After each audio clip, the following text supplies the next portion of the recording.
هل تتخيل عالماً حيث لا وجود للخصوصية؟ كل حركة تقوم بها وكل شخص تتفاعل معه مرصود بتفاصيل لم تكن تتوقعها. مخيف، أليس كذلك؟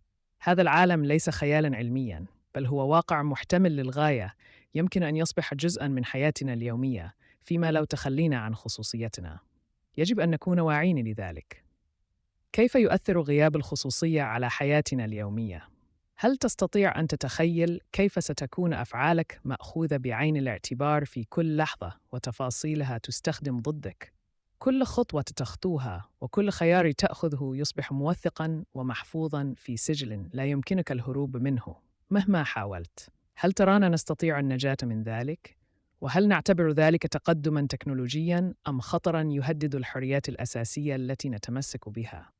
نحن على مفترق طرق خطير. علينا أن نتساءل: هل نحن مجرد بيانات في عالم رقمي؟ كيف يمكن أن تتشكل حياتنا إذا فقدنا السيطرة على هويتنا الرقمية؟